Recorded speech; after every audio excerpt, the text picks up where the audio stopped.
It's time now to check your money with America's money maven, Vicki Brackens. Vicki Brackens is the president of Brackens Financial Solutions Network, LLC, and a registered representative of LPL Financial, member SIPC. Hey, Vicki. Good morning, George. Well, how are you?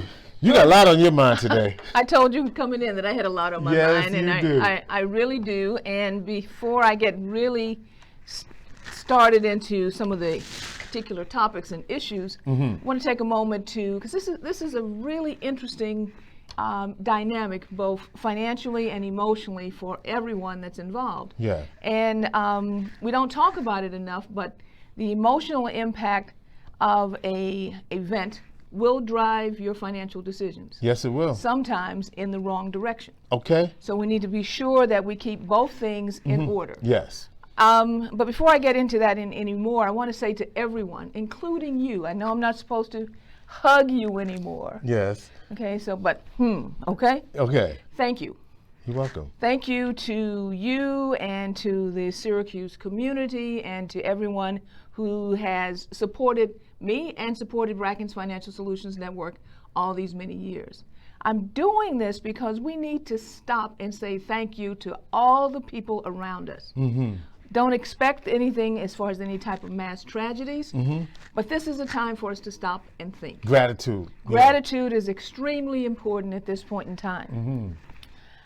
We have a mantra here, which is what, zero? No more. Zero, no more. I'm going to add a mantra for this particular time period, and that is listen to experts and act. LEA, no more. Okay, right now we still are concerned with zero, no more. Right. And we'll get to zero, no more as we come through this. But right now it's LEA.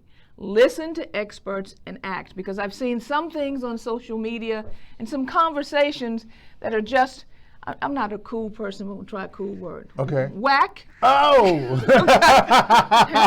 It makes absolutely no sense. Right. The information that has been provided by both the city and the county, by the governor's office, the information that's there that is very concise, precise, and exact relative to the science and the strategy that is being employed, we need to stop, listen to experts, and act upon the advice that we're being given, rather than to act on the advice that you pick up on the corner or at the water cooler, or my brother's brother said that this is what's going on. Well, if you think about the markets, though, this past week with the up and down, and I was listening to Michelle Singletary coming in this morning. Love Michelle. Yeah, Michelle.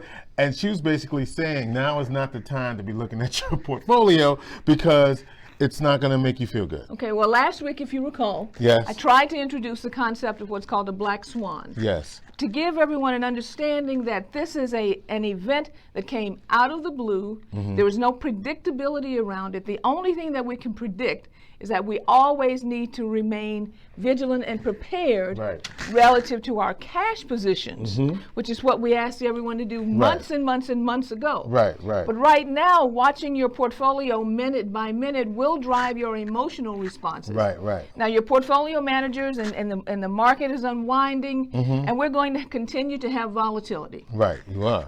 So the volatility does not always mean negative. But I will be quite honest, there may be some negative volatility. In fact, I expect some additional. But during this time frame, for people who are young in particular, negative volatility is not necessarily a huge bad thing. It is an opportunity possibly as you are adding to your 401k because you're purchasing down cycle into the pricing. And if you look at everything, except for I think only one period in the history of the market, have we not recovered in a relatively modest time period, and the market been significantly higher 10 years later. Sure. All right. But here's the other thing I want to talk about. Business operations. There is a professor, actually he's a local person, world famous. His name is Carl Schramm. You probably know him. Yep. Okay, who his last role was, he teaches there, I believe, still at Whitman, okay, on a part-time basis, but he was there with the Kauffman Foundation, which is one of the largest entrepreneurial foundations around the world. And he had a blackboard discussion some years ago that really was impactful for me, and that was looking at the formation of business and what business formation really is. And it's very simple. Yes. People. People.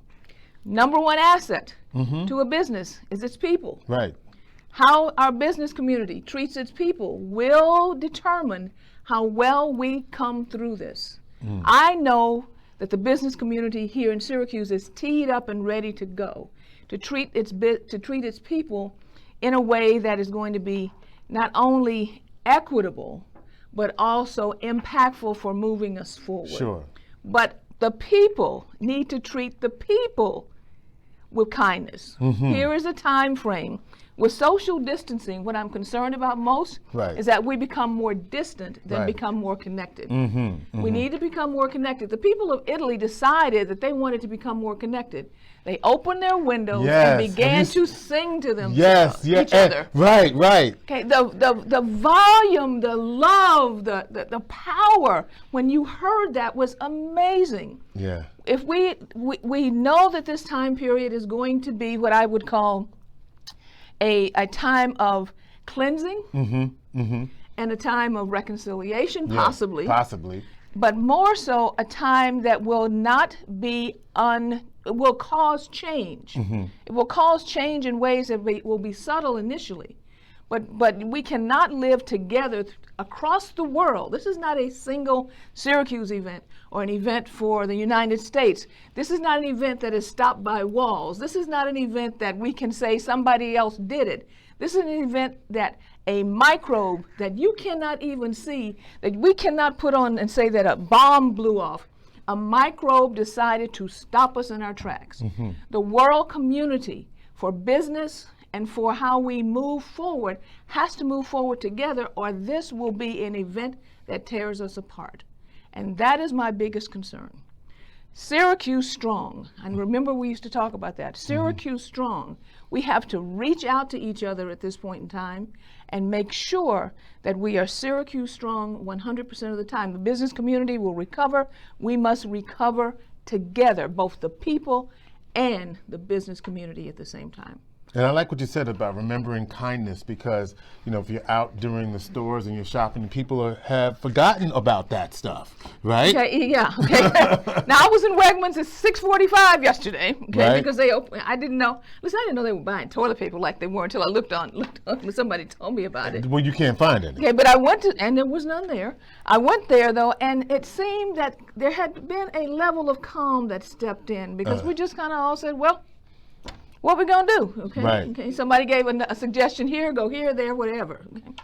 And by the way, my kudos to all the merchants and to Wegmans for bringing their staffs in all night long to try and restock the shelves and clean and do all those things. Also, kudos to the healthcare workers of this community. Yeah. They are in the front lines. I know we can't hug them, but you can throw them a kiss. I'm a hugger, right? So okay. This is gonna be very tough. But to the healthcare community who's on the front line, for those individuals who are in the nursing homes protecting our seniors, I love you all, because I know that you're on the front line and you're doing your jobs. And yes, we may get a little aggravated, okay, when we can't come in to see mom, but we know that you are there to protect and to serve.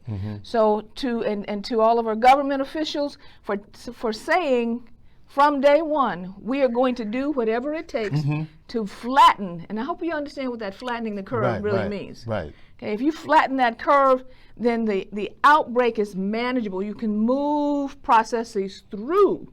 Same thing that you would do if we had a cash flow issue in your business. We'd flatten the curve in order to move something of extraordinary impact through in an orderly fashion. So for everyone, okay, if you have any questions, you need any additional financial information, feel free to give me a call, 315-930-4499. 315-930-4499. I'm not going to make any announcements on events that we had planned. I will ask you to touch base with us as we get closer, because I have a great feeling that we're probably canceling a lot of things. Yeah. So before you go out and buy tickets, touch base with me at info@Brackens, Brackens, herein.com. And at this point, George, I'll say our plate is full. Vicki Brackens, thank you so much. And again, heeding your advice in a very serious tone today, we thank you, Vicki, for the work that you do. Vicki Brackens is the president of Brackens Financial Solutions Network, LLC, and a registered representative of LPL Financial, member SIPC. Vicki Brackens, America's Money Maven.